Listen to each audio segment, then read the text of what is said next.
여러분 안녕하십니까? 샘킴 프리칭 미션입니다. 오늘은 출애굽기 7장 1절부터 7절까지를 생각을 하겠습니다. 좀 분량이 기니까 두 부분으로 나눠서 다음 주까지 이어서 이렇게 하도록 그렇게 할게요.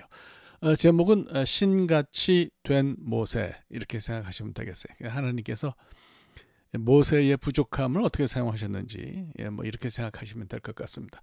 본문은 1절, 2절 두 절만 읽도록 하겠습니다. 여호와께서 모세에게 이르시되 볼지어다 내가 너를 바로에게 신같이 되게 하였은즉 내 형 아론은 내 대언자가 되리니 내가 네게 명령한 바를 너는 내 형 아론에게 말하고 그는 바로에게 말하여 그에게 이스라엘 자손을 그 땅에서 내보내게 할지니라. 여러분 혹시 그 박모세라는 이름 들어보신 적 있으세요? 이제는 뭐 몇 년 됐어요. 제가 그분을 이제 TV에서 접한 지 몇 년 됐는데 이 박모세라는 분은 1992년도에 태어났습니다. 그러니까 이제는 뭐 나이도 좀 있죠. 이분은 태어나면서부터 뇌가 밖으로 흘러나오는 장애가 있었어요. 그래서 출생 후에 사흘 만에 대뇌의 70%, 소뇌의 90%를 잘라내는 수술을 받았습니다. 뭐 이래가지고요 어떻게 생존할 수 있겠어요. 또 뭐 산다고 해도 듣고 보고 말하는 거는 불가능하다 이런 의학적 소견이 내려졌는데 진단이 내려졌는데 기적이 생겼어요. 생존의 가능성이 뭐 없었는데 이걸 뒤집고 아이가 살아남았고 또 생존해도 아무것도 하지 못할 거라고 그렇게 사람들이 이야기하던 의사들이 이야기하던 아이가 일어나서 앉고 서고 걷고 5살이 되니까 말을 하기 시작했어요. 뭐 그뿐이겠습니까? 사도신경 부모님 기독교인이었는데 사도신경과 주기도문을 줄줄 외우는 그런 일까지 벌어졌습니다. 그래서 이제 노래도 하게 되고 7살 때부터는 이제 그 기억력이 좋아져 가지고 암송과 찬양을 하기 시작했고요. 근데 제가 본 것이 이제 얼마 전 몇 년 전인데 텔레비전 음악 프로그램에 나와서 노래를 하기도 했습니다. 점점 기가 막힌 건요. 사실 이제 그 뇌가 점점 자란다는 사실이에요. 그 어머니 조형애 씨가 이런 얘기를 했어요. 하나님의 역사 외에는 다른 말로 설명하지 못하겠다. 인간의 장애는 그런 생각이 들었어요. 사람의 눈으로 볼 때만 장애일 수도 있겠다. 하나님은 그 위에서 원하시면 하시고 싶은 일을 다 하시는구나 이런 생각이 들었습니다. 뭐 지난주에 이제 처음 모세가 이제 입에 장애가 있다는 얘기를 들으신 분들은 좀 어색할 수 있었을 거예요. 근데 하나님이 만약에 언어 장애가 있는 모세를 이스라엘의 지도자로 세우셨다. 그건 그 어떤 일입니까? 음, 그 지도자로서는 사실 그렇다 그러면 굉장히 치명적인 약점을 지닌 건데요. 뭐 이런 모세, 출애굽기의 모세와 나중에 아주 오랜 세월 후에 한국에서 태어난 박모세는 서로 닮았다 이런 생각이 듭니다. 하나님께서 뭔가 하신 거죠. 그 출애굽기 7장을 자세히 읽어보면 일종의 언어 장애를 갖고 있는 모세를 세우시는 하나님의 구체적인 작전이 드러납니다. 하나님이 일하시는 모습이 참 감탄스러웠어요. 우리가 이제 문제가 있으면 그러잖아요. 하나님 좀 나를 변화시켜 주세요. 멋있게 괜찮게 이제 달라지게 만들어 주세요. 그렇게 흔히 바라잖아요.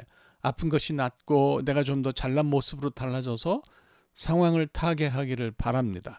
그런데 하나님은 정반대로 일하시는 경우가 많아요. 내가 아프든 어떻든 그냥 내버려 두시고요. 그걸 그대로 활용해서 바깥 상황을 바꾸시고 일을 이루시는 것을 볼 수가 있어요. 바울 생각이 나네요. 신약 성경의 바울은 아주 골골한 사람이었죠. 약한 사람이었어요. 갈라디아서 6장 11절을 보면 그는 눈이 안 좋았어요. 다메섹에 가다가 이제 밝은 빛을 쐰 후로는 눈이 안 좋았던 것 같은데 글자를 크게 써야 간신히 글을 읽을 정도로 눈이 좋지 않았어요. 저도 요즘 좀 이제 나이가 드니까 점점 그렇게 되어가는데 돋보기가 필요해지고 또 눈에 각막에 혼탁이 있어서 좀 그런 편인데 사도 바울의 뭐 될 건 아니지 않겠습니까?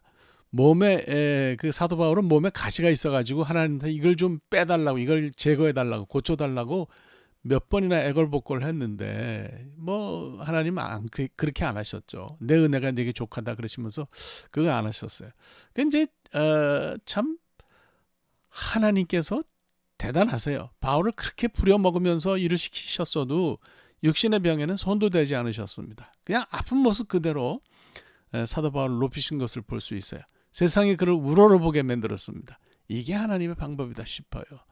내 생각에는 뭐 날 좀 만져줘서 고쳐주셨으면 하지만은 그게 뭐가 중요하겠습니까? 이것이 그분의 방법이라면 그저 고개를 숙일 뿐이고 우리는 부족한 대로 하나님이 사용하신 그 길을 따라가면 되겠다 이런 생각이 들어요.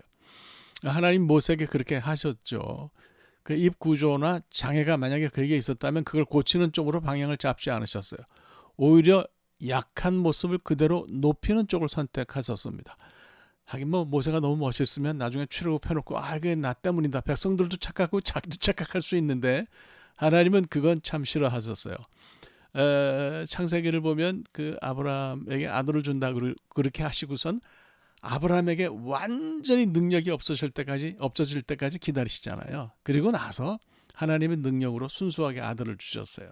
그러니까 참 하나님의 철학이 확연하다 하는 생각이 듭니다. 그래서 이게 뭐 철학이라고 부르는 것이 그렇지만은 구원은 뭐 이것이 어떤 구원이든지 구원은 철저하게 하나님 소관이에요.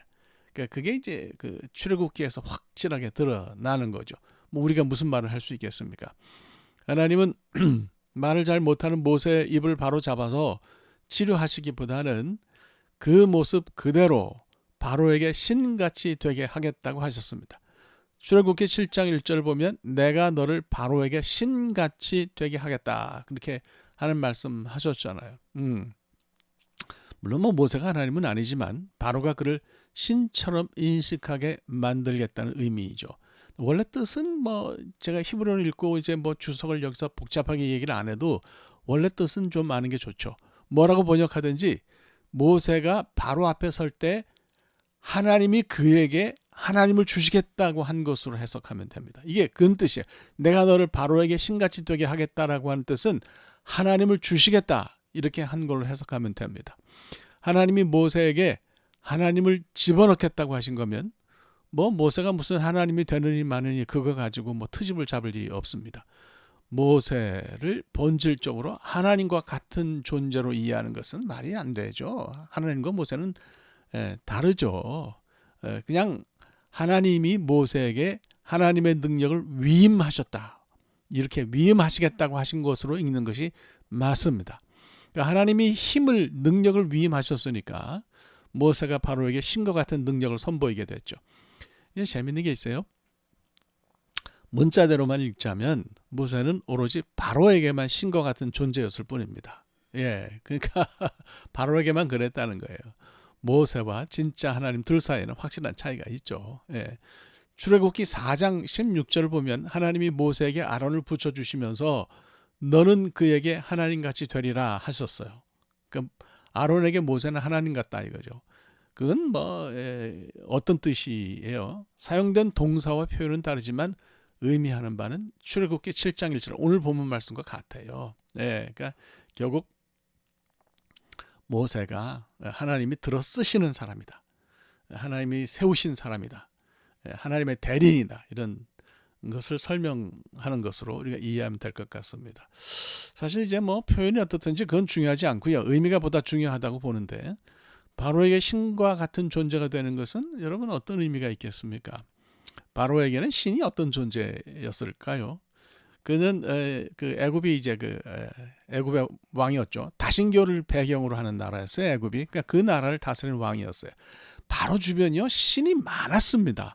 물이든 흙이든 자연에 존재하는 모든 것이 바로 신이라고 생각했어요.